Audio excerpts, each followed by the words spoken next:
Bonjour à tout le monde. Bonjour, moi c'est Big de la génération consciente. Voilà, par Ricochet, mouvement progressiste africain. Je dis, c'est ce mouvement qui est chapeauté par Johnny Pacheco, comme vous le connaissez, hein, l'un des piliers des cyberactivistes aujourd'hui. Voilà. Donc, pour ce faire, aujourd'hui, nous sommes en phase décisive des élections présidentielles qui approchent à grands pas. Voilà. Et aujourd'hui, nous faisons vraiment fi à beaucoup de choses, à beaucoup de provocations, à beaucoup de violence en fait. Et je viens pour faire cette vidéo pour interpeller tous les membres du RHDP, tous ces partisans du RHDP qui se disent partisans de la paix, partisans de la réconciliation. Franchement, j'ai fait le tour de la toile, je regarde attentivement tout ce que vous faites sur la toile et vu que l'émotion a pris le dessus sur vraiment la concrétisation, c'est-à-dire nos ambitions que nous avions avant de nous jeter dans le combat, avant de nous mettre dans le combat, nous avons oublié les ambitions. Au fait, nous sommes tombés dans l'émotion. L'émotion, c'est laquelle? Voilà, aujourd'hui, nous sommes confrontés à des provocations venant des camps de l'opposition. L'opposition qui veut tout à coup voir vraiment le mauvais côté des partisans du RHDP parce que depuis fort longtemps, on disait que le RHDP, toutes ces personnes qui adhèrent au RHDP, c'est des personnes barbares, c'est des personnes qui sont sans foi ni loi. Et aujourd'hui, des provocations qui ne font que continuer. Quel est le but de la provocation en fait? Et ces provocations, à qui ça profite? Pourquoi est-ce que vous ne devez pas tomber dans l'émotion, mais plutôt dans l'analyse? C'est pour ça que je demande à toute personne vraiment qui s'adhère à la politique ivoirienne de tomber toujours dans l'analyse et apprendre à comprendre les choses. Pourquoi une tierce personne se permet de provoquer toute la toile jusqu'à aller agresser verbalement un ministre de son propre pays, chose qui n'est pas vraiment bien à regarder, bien à voir, parce que des gens veulent plus faire la politique pour les Ivoiriens, ils veulent faire la politique pour plaire, voilà, pour avoir un buzz, pour qu'on parle d'eux, voilà. Parce que la politique, déjà, on le fait pour le bien-être des Ivoiriens, on le fait pour le bien-être d'une population qui vit sur le territoire pour laquelle on fait la politique. Voilà. Donc aujourd'hui, les élites, c'est quoi? Ils sont dans un mouvement de leadership. Voilà. Tous ceux que nous plébiscitons le nom aujourd'hui pour dire, ouais, celui-là, il a travaillé mieux que l'autre, il a travaillé mieux que l'autre. Tous ces camps que nous créons aujourd'hui, c'est un combat de leadership. Et dans un combat de leadership, la barbarie n'a pas forcément sa place. La barbarie n'a pas forcément sa place. Ibra, Soumaro Ibra, je ne sais pas qui, un fervent partisan de Sorolium, propre rétablissement à toi, frère. Si vraiment ta santé elle s'améliore, propre rétablissement à toi. Parce que moi, je suis contre la violence, je suis contre tout ce qui est violent. Voilà. Tu as fait des provocations, tu as poussé des gens vraiment à voir vraiment comment est-ce qu'on peut qualifier le RHDP aujourd'hui. Mais ce que je dois te dire, déjà je te dis prendre mon établissement parce qu'on est tous des hommes, parce qu'on est tous des humains. Et la provocation, franchement, je pense qu'il y a des moments où il n'y a pas sa place. Il y a des moments où aussi, il faut savoir poser des actes pour te faire plaisir toi-même. Aujourd'hui, tu es allé, tu prends de ton progrès, tu laisses ta famille, tu laisses tes parents, tu laisses tous ceux qui comptent sur toi, chez toi à la maison. Tu prends de ton propre sur toi-même, tu t'élèves, tu vas affronter un ministre d'État, voilà. Parce que qui dit ministre d'État, quand il se déplace, il se déplace pour le gouvernement. Quand il se déplace pour le gouvernement, il se déplace pour tous les Ivoiriens, voilà. Et quand tu veux poser des actes, faut pas apprendre à copier sur les gens. Parce que nous, les Ivoiriens, voilà ce qu'on aime bien, copier. Parce que des communautés le font, des personnes le font. Donc, pour toi, tu trouves ça normal de le faire. Non. Quand un ministre vient que tu n'as pas vraiment pas envie, tu as vraiment envie de véhiculer un message, il y a des manières de véhiculer le message. Mais tu ne peux pas parler à ton ministre d'État, lui manquer de respect comme si tu parlais à un copain de classe. Ça, c'est pas normal. Mais je dis et je répète, je condamne l'agression que tu as subie. Si vraiment il y a eu agression, moi je te condamne parce qu'on peut faire la politique sans se toucher. On peut faire la politique sans se... Parce que la toile qui est là, l'internet, c'est rempli. C'est rempli. Il y a tout le monde. Il y a des enfants, il y a tout le monde. Et ces enfants qui nous regardent, qui nous regardent aujourd'hui, quelle éducation nous les apportons? La barbarie, la violence, non. Parce que quelqu'un qui pose un acte qui n'est pas forcément en adéquation avec toi, tu peux l'appeler et causer. Tu peux l'appeler et lui donner des directives et lui montrer ton bilan de travail. On a toujours dit que le président Alassane Ouattara, c'est un président exemplaire. C'est quelqu'un qui travaille pour les Ivoiriens. C'est quelqu'un qui se bat pour les Ivoiriens. C'est quelqu'un qui donne tout sa poitrine pour les Ivoiriens. Et ce monsieur, depuis son mandat, il n'a pas encore fait un acte de barbarie. Il n'a jamais fait du mal à un Ivoirien. Et pour nous qui venons aujourd'hui dans le développement, dans les projets, nous qui demandons au président de continuer à travailler pour les Ivoiriens, à ne rien lâcher parce qu'aujourd'hui, grâce à lui, la Côte d'Ivoire a eu vraiment l'image que nous souhaitons. Est-ce que ce président-là, poser ce genre d'acte sur une tierce personne qui vient dans l'optique de provoquer, est-ce que ce président-là, vraiment, vous venez de ses qualités? Je ne pense pas que vous venez de ses qualités. Parce que c'est un bâtisseur. Un bâtisseur ne fait pas de la bagarre. Parce que quand tu as la force, tu vas sur un ring. Il y a des sports qui sont vraiment légaux. Il y a des sports qui sont vraiment là pour se battre. Voilà. Un politicien, c'est pas quelqu'un qui sait se bagarrer. Quelqu'un qui aime son pays peut pas se battre contre une autre personne qui n'est pas forcément d'accord avec lui. C'est pour ça qu'il y a le sens du débat.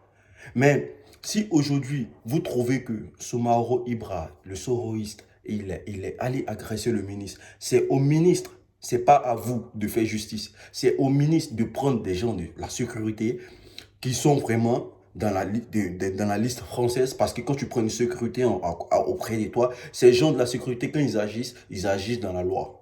Voilà, parce que tu ne peux pas te permettre de faire justice toi-même. Tu ne peux pas foncer dans le tas pour prendre défense d'un ministre. Voilà, parce que quand les retombées viennent, quand tu te retrouves en garde à vue, sache que le ministre d'un pays de droit, qui est comme la France, ils ne vont pas forcément venir t'aider. Parce que eux, ils n'ont pas le mot à dire. Forcément, les autorités vont poser la question. Est-ce que ces personnes qui ont attaqué cette personne sont de ta sécurité ou de ta garde rapprochée? Le ministre, forcément, avant de venir ici, il a déjà pris des sécurités, il a déjà pris, qui est déjà dans le registre français. Donc, avant de poser des actes pour des personnes, des élites, prenez le temps de réfléchir avant de vous jeter à l'eau. L'émotion n'a jamais gagné quoi que ce soit sur cette terre.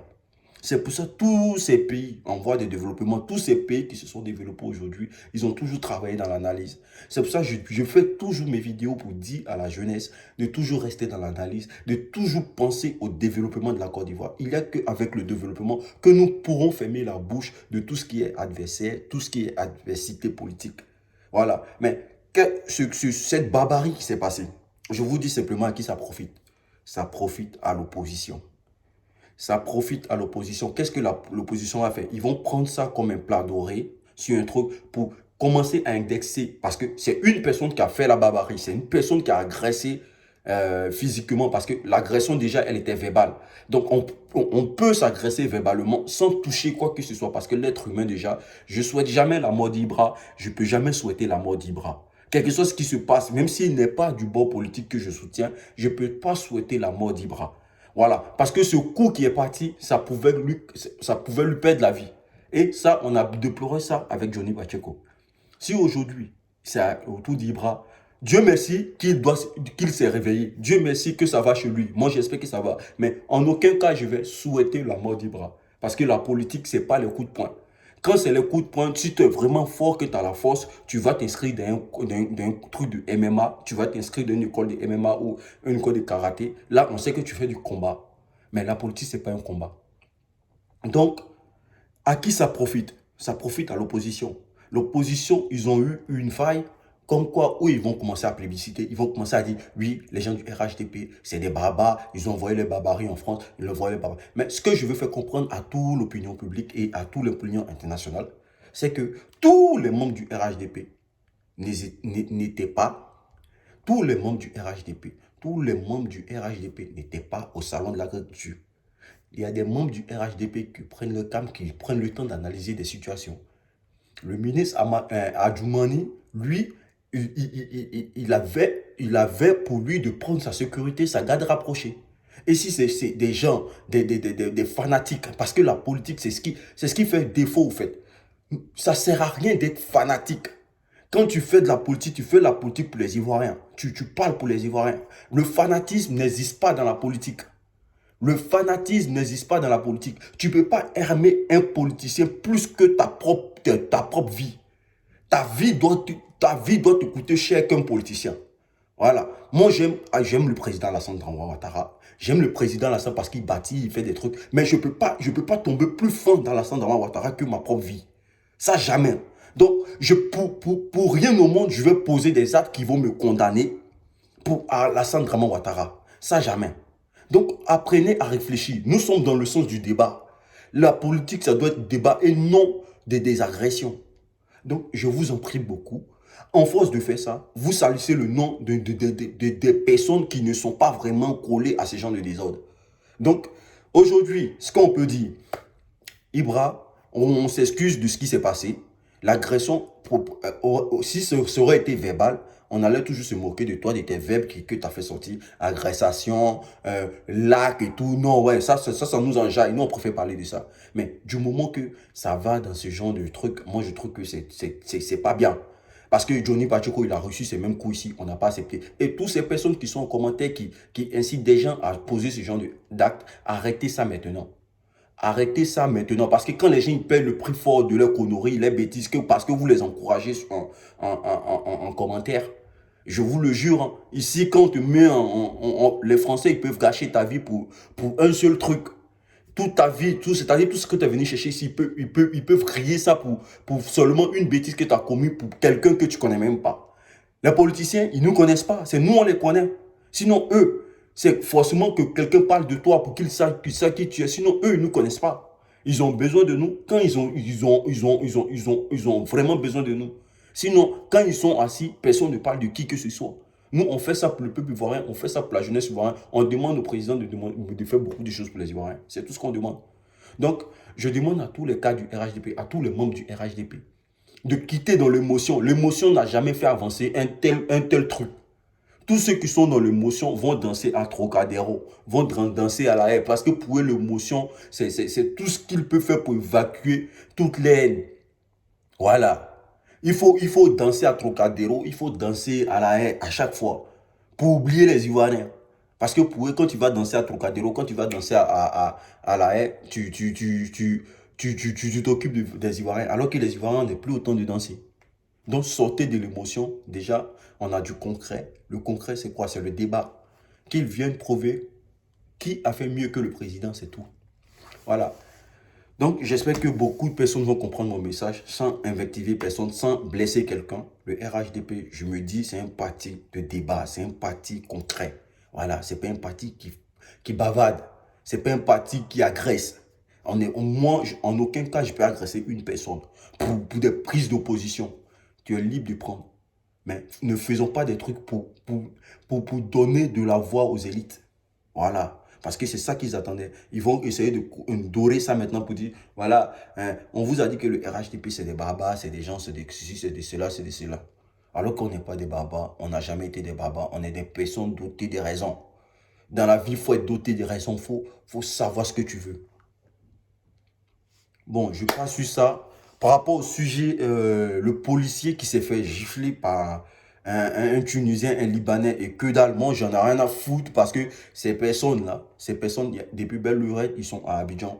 Ils ont pris Abidjan comme le pays, au fait. Voici des personnes qui font le gros dos dans notre propre pays, qui se gèrent, même dans la vie privée des Ivoiriens. Et nous, on dit aujourd'hui et demain. Parce que les autorités, là, les gens de l'armée, là, si c'était un jeune Ivoirien qui avait posé ce genre d'acte, vous allez le ligoter jusqu'à ce que vous l'humiliez devant tout le peuple ivoirien. Mais vu que c'est un arabe, vous n'avez même pas le monopole d'agir. C'est quelqu'un qui était obligé de dire, menotez-le avant que vous allez le menoter. Mais moi, je ne m'en prends pas aux policiers. Parce que dans la vie, chacun a ses relations. Il y a des gens qui consultent leurs relations pour poser des actes innobles. Mais on vous dit, moi, si moi je suis sur un lieu à Abidjan, si moi je suis sur un lieu à Abidjan, que un Liboul ou un Arabe s'amuse à toucher mon frère ivoirien devant moi. Et, ce jour-là, tu vas sentir. Ce jour-là, tu vas sentir. Parce que vous n'avez plus le couille d'aller au Libéria. Au Nigeria, vous n'avez plus le couille d'aller au Nigeria. Parce que eux, ils vous ont montré. Au Ghana, vous n'avez pas les couilles d'aller là-bas. Parce que tous ces pays anglophones vous ont montré que eux d'abord. Tu ne peux pas venir dans leur pays et leur montrer que tu es plus élevé que eux.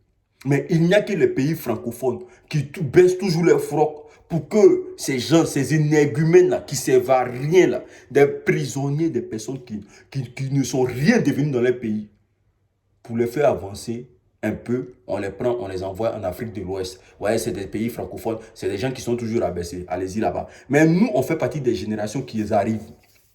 On arrive. Vous êtes les boules, là. Vous êtes tout ce que vous êtes. Mais nous, on arrive. Quand nous, on va arriver sur le territoire, si quelqu'un est garçon, qui pense qu'il a couille, il n'a qu'à essayer ça sur nous. Moi, il est venu en vacances. Un liboule qui pense qu'il a guerre, il n'a qu'à essayer ça sur moi. S'il n'était pas brisé. C'est pour ça qu'on dit l'aventure est très bonne. Quand tu sors, tu connais qui est quoi. Et moi, il ne peut pas quitter dans mon bengue. Et puis un libou va me regarder. Il va me parler un français qui est tordu. Non, toi, il a démonté ta gueule pour te montrer que mon pays d'abord. Mais une autorité, qu'est-ce que tu dois faire? Quelle que soit sa compétence et capacité, tu dois lui montrer que là, le treillis t'a apporté là, c'est la terre patrie. C'est notre mère patrie, c'est la Côte d'Ivoire. Voilà. Si tu n'es rien respecté, on te rapatrie. Big up à tous ceux qui ont suivi. Moi, j'ai pas envie de trop m'extrapoler sur ça, mais moi, j'attends que j'arrive à Abidjan. Et puis, un liboule va s'amuser, moi, pour dire que non, lui là, attends, le parler quoi. Il n'est même pas regardé gauche à droite, il est rentré direct. Ciao. Partagez la vidéo. Faites passer le message. Tous les cas du RHDP, sortez de l'émotion. Sortez de l'émotion. Travaillez. Montrez aux gens. Parce qu'actuellement, nous sommes dans des moments d'ambition. Montrez aux gens que vraiment, le parti politique que vous soutenez, ce n'est pas un parti politique barbare. C'est un parti politique travailleur. Partagez la vidéo. Fais passer le message à ton ami pour qu'il comprenne que la barbarie n'a jamais rien apporté dans ce monde. Tous ces pays qui ont connu des guerres sont tombés. Voilà. Après, ils ont compris que c'était le travail qui pouvait faire avancer tout. Donc, big up à tout le monde, big up à tous ceux qui ont suivi la vidéo. On est ensemble.